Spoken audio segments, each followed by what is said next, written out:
this is Monica just coming at you with yet another little brief tutorial, which is really not a tutorial because I'm not actually showing you how to make it, but it's another self-explanatory thing. I wanted to show you what I did with some leftover scrapbook pieces of paper after I made my cards.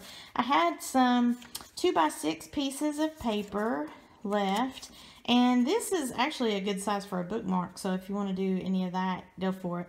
But I wanted to just make a small little tag, so I decided to cut these in half, which would mean these were a 2x3, which gave me this size. I decided that I was going to make some little labels to stick on to these little cards and hole punch them so that I could make some tags in order to designate the type of M&M candies packaging that I did, especially since some people have peanut allergies. That way I didn't have to guess, you know, oh my gosh, which one was the caramel and which one was the peanut.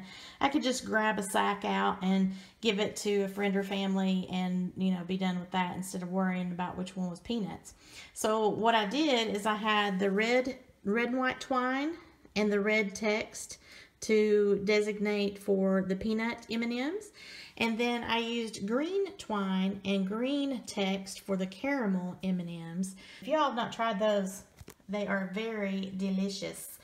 Now, I don't have the Christmas colored M&Ms. I just have the standard multicolored M&Ms. The sacks of peanuts that I used were the party size, and I got mine at the Walmart market because I just can't stand going to the regular Walmart, especially where I live. It's just always insanely crowded and messy.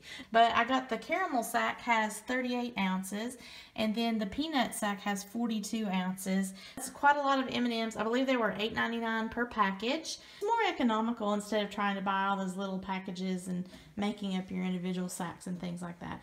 So if I had not been eating some of the peanut and the caramels over the last 2 weeks, I would have had enough to make 10 sacks each. I think the peanut M&Ms I have 10 and then, or 9, and then on the caramel ones I have 8. So those are all labeled up with the twine. Now I did use pretzel bags, so if any of you have not seen these, I just got mine at Michael's. I got mine with the 40% off coupon. I think they were $4.99, so 40% off of that. And these come with silver twisty ties. I went ahead and used the twisty ties, and that is the main source of security. The twine just lends to like an extra pizzazz, and then also, like I mentioned before, it helps me identify easily by glance which one's the one that has the peanuts and which one's the caramel.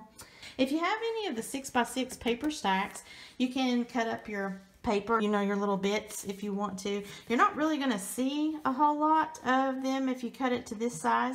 I just wanted to use up my scraps. So this label is a 2x3 label, which fits directly on my 2x3 little piece of paper, my cardstock. So I'm really not seeing any of the design on that. If you do want to see a little bit of a design, then you're going to need to cut a different size for yourself, whatever your needs are. Tool wise, really you just need a hole punch, which I have right here. I used my paper trimmer and a pair of scissors in case I didn't get quite exact, and then also you'll need to cut your twine with that. Any color of twine that you want. You don't have to color code them the way that I did. Just some little scraps of paper is good for the backing. It also gives you a more secure little tag here. Now the tag backing that I used, you can actually just print this on cardstock or regular paper, whatever you want to do. I had some full sheet sticker labels, and I usually use this to make address labels with, but I went, or you know, like those large packaging address labels. So I went ahead and printed that on my sticker sheet, which is a full 8.5 by 11 sheet of paper. That way I could take the backing off and just stick this directly onto my pieces of cardstock. If you want to, you can use your ATG gun, whatever kind of adhesive that you might have if you're just going to print it on cardstock.